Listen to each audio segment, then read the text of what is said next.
Assalamualaikum warahmatullahi wabarakatuh. Perkenalkan, nama saya Adi Pramana Trisna Planta dengan NIM F1D1220001.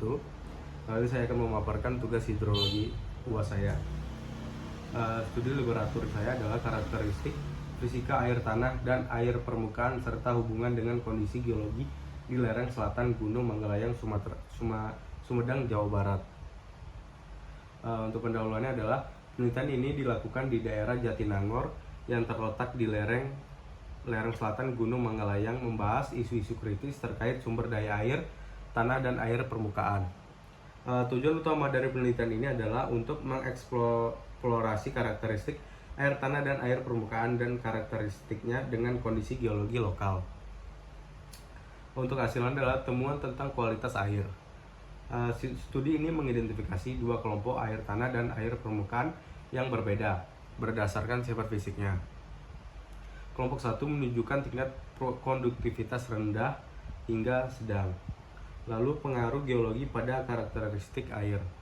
Kondisi geologi secara signifikan mempengaruhi karakteristik air tanah dan air permukaan. Bagian utara daerah studi terdiri dari produk vulkanik muda, sedangkan bagian timur terdiri dari bahan vulkanik yang lebih tua. Untuk hasil penelitian ini juga menemukan adanya hubungan antara kondisi geologi dan karakteristik air tanah dan permukaan air. Faktor morfologi dan litologi berperan penting dalam menentukan sifat fisik air. Hal ini menunjukkan bahwa perubahan dalam kondisi geologi dapat mempengaruhi kualitas dan kuantitas air yang tersedia. Hubungan erat antara faktor geologi dan karakteristik air menunjukkan bahwa setiap perubahan dalam penggunaan lahan atau stabilitas geologi dapat secara signifikan mempengaruhi kualitas dan ketersediaan air. Di sini saya mencantumkan foto dari berita yang tersedia. 3 pabrik di kawasan modern Cikande disegel KLHK.